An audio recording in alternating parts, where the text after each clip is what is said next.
Hey everyone, welcome back to another short overview of another watch that I've recently added to the collection. As you know, I've made the move over to high accuracy quartz watches and I'm just in love. And I've always loved G-Shocks. I've always felt they are killer tool watches, dependable, feature loaded. And as such, I kind of came up to the conclusion of I wanted to own the best G-Shock had to offer. Now, the best G-Shock offers is different for everyone. I realize there's a lot of disparity between what's good for some and what's best for some, but I wanted to get the best possible watch in terms of quality, in terms of features for me that G-Shock offered. And here it is. This is the MRG-G1000B. Okay, and this is a killer watch.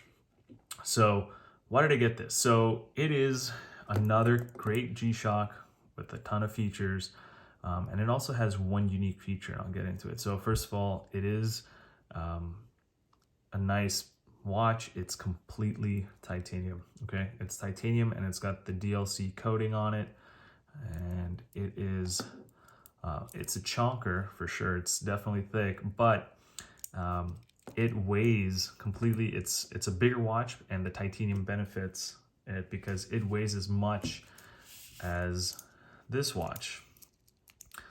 And this is a smaller watch, slimmer watch, but completely stainless steel. So, but with carbon core, and this is fully titanium. So more on the comparison between the two. But the MRG is a masterpiece. Going through the features, you know, it is completely titanium. Again, another beautiful watch from G-Shock in that, I don't know if it's easy to tell, but the lugs just allow this thing to be really comfortable. You get true lug to lug on your wrist. For specs and whatever, just go on the websites. It's all there. I'm not doing that kind of a video where I'm just gonna regurgitate specs, but this is what makes this watch comfortable. All right. Again, on some of the other ones, I've seen the analog frog with the bracelet. The lug literally sticks out like this, and then the bracelet's like that. Even the metal squares, their bracelet looks like this, right? So you have your lug, and then for some reason there's this, it just doesn't bend. And so, you know, a lot of people modify it or whatever, but here you get the full sweep, making this incredibly comfortable. It has a nice milled clasp. You do get half links with this bracelet. You get 2 half links, and you only get 3 adjustable micro adjust holes here, which makes it really good to get that combo to fit. This clasp also has something really cool. So it doesn't have a dive style double clasp. What it does have is your usual 2-sided detent clasp, and it's also got this lock. Now when you push the lock in, you can't open it. So it's pretty cool. It's a nice feature. This gives you that added security, you know. Getting back to the watch, you've got this monster crown, and the little detail there is the MRG lines up. You've got 3 buttons instead of 4. Now it's kind of used to annoy me, but after a few, you know, after a month or so with it, it's okay. There should have been a button there. I don't know. So you've got this kind of like asymmetric situation going on, especially with the crown here. So it's definitely heavy on the right side. But one cool feature this watch has and that I really thought would be great as a traveling watch is global positioning. This watch, with the full charge or even a good charge, will be able to connect to any GPS satellite anywhere in the world, and gives you the option of connecting to just sync up your time or syncing up your time and position. So that way it'll set your date, your day, time zone, and also the year when you sync. Amazing. It does take a while. It takes about 2 minutes in direct light of sight to a satellite, which means just go outside. You can't really do it indoors. But that is really cool, and it works amazingly well. On the right hand side, you'll see you've got, okay, let's focus. You've got the days of the week. You've got north and south hemisphere, or northern and southern hemisphere, and you've got your stopwatch, timer, alarm. you know, just again, basic features that I would use as a person wearing this watch. I'm not going to be using, you know, any of the ABC or the triple sensors or anything like that. And that's why all those previous G-Shocks in my collection, Frogman, Mudmaster, Rangeman, all went. It's just, they were too bulky for me, especially for the features I never used. So I decided to consolidate and get one of these bad boys. Very premium feeling, and I'll be very honest, this watch is handmade in Japan on the Master of G line, which is actually in the factory, from what I've read, as high-end Casios and Grand Seiko, and this does have Zaratsu style polishing on certain features, and you can see them. It's polished, and then it's matte, polished and matte on the bracelet. The other thing that's amazing on here is the polished applied indices.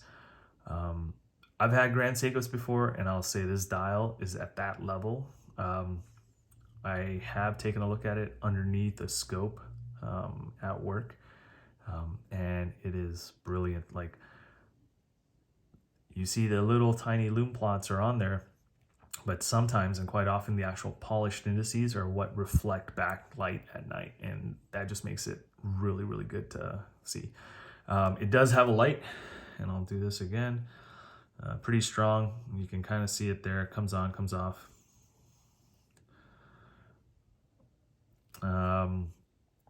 The quartz motor, or the HA, I'll say it's quartz because it does have the ability to sync up. It's so far for 2 months after syncing up, it's dead nuts with the atomic clock. Really great watch, wears really well. I'm gonna put it back on my wrist so you can see.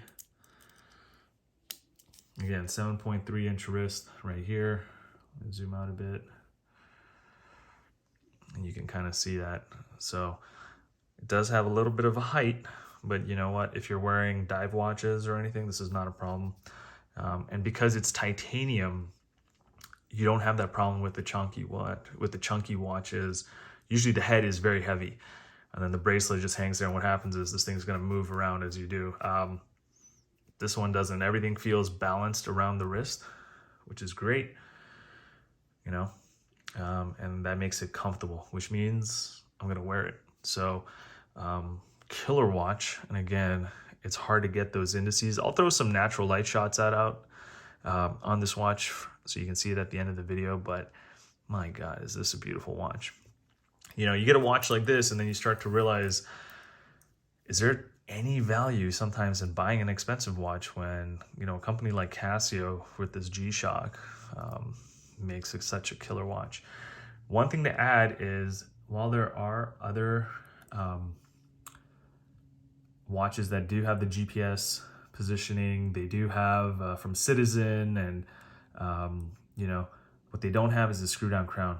This is a nice large crown, which is something I love, and it is a screw down crown. Okay, so when you get 200 watts resistance on this thing, it's, you know, there's more confidence in this crown versus, you know, I've looked at the Breitling Aerospace, I've looked at the Citizen Pro Masters, and they just have a crown that's there, which is good, but, you know, who doesn't want, again, the added security of just saying, look, it's screw down, I'm not going to have any possible issues with water. So that being said, stay tuned. Again, I just wanted to introduce this watch. It is getting rotated through my collection along with the Seal and the MTG. I'm deciding whether to keep the MTG as this MRG, or, I mean, they're both kind of the same watch, so I don't know if I need the redundancy of having two different types of the same watch. So I'll end there, and I'll say thanks again for joining. I appreciate everyone. Please like and subscribe. Leave your comments down below. I try my best to get to all the comments. And again, just thought I'd share this. I know it's been at least 6 months since I posted a video, but it's just because I've never felt the need to showcase any of the watches, because I never got any watches.